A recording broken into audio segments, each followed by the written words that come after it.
Have you ever farmed an artifact that seemed perfect, only for it to level up completely wrong? Or maybe you still don't have an elemental damage goblet for your favorite character? Well, get excited, because major changes are coming in the next Genshin Impact updates, especially regarding how artifacts and elixirs work. Honestly, this is a big win for the game. MiHoYo has released another developer discussion detailing some improvements planned for future updates. And I must say, these changes are much needed, especially for character building, something many of us have been asking for a long time. Let's dive into the details of these updates. I know many of you are trying to get Arlecchino or Clorinde, or maybe even planning to pull for Furina or Rialthesli in version 5.4. If you're running low on Primogems, or want some extra ones for constellations or signature weapons, let me tell you about Loot Bar.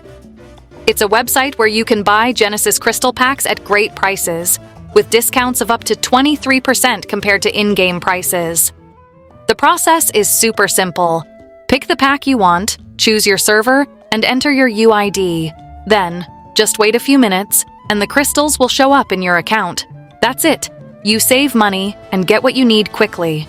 Loot Bar doesn't just support Genshin Impact, it also offers top-ups for other popular games like Honkai Star Rail, Zenless Zone Zero, and Wuthering Waves. Loot Bar is completely reliable, with over 20,000 positive reviews. Plus, if you sign up using the link in the description or pinned comment, you'll also get an additional coupon with an 8% discount for new users, which can be combined with all other discounts. Starting with version 5.4, Genshin will introduce optimizations aimed at improving the character progression process.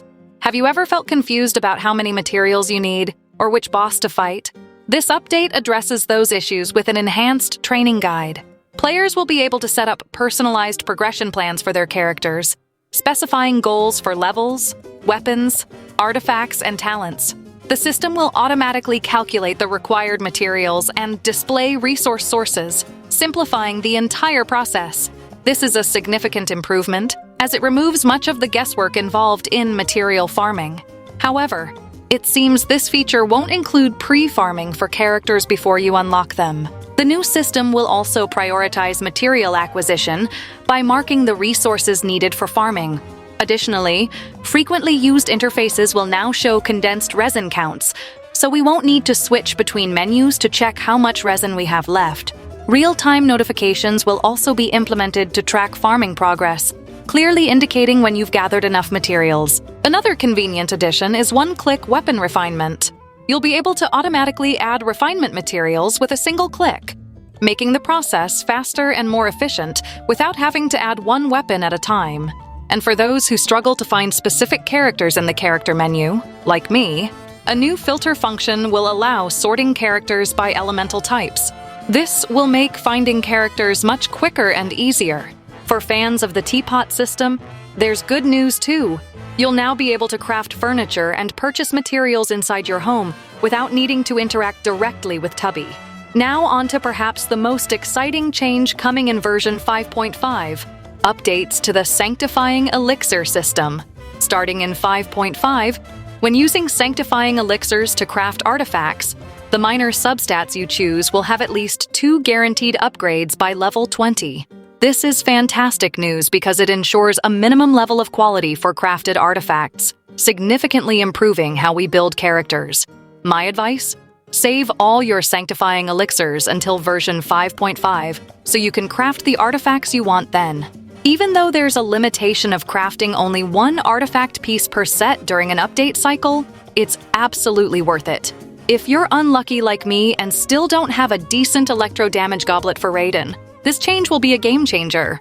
This update brings massive quality of life improvements for character building, since it guarantees that artifacts will have at least decent stats. For example, critical damage could have a minimum of around 25%. This is a huge improvement compared to the current system where upgrades are entirely random and often frustrating. It seems MiHoYo has been paying close attention to player feedback lately. While these improvements are great, there's still room for more changes in Genshin Impact, like allowing talent books to be farmed on any day of the week or removing the limitation of farming weekly bosses only once per week. Overall, This update brings significant quality of life improvements and should make character building less tedious and more enjoyable.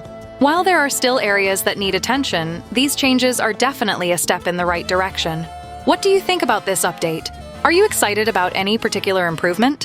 Which one do you think will impact your gameplay the most? Let me know in the comments.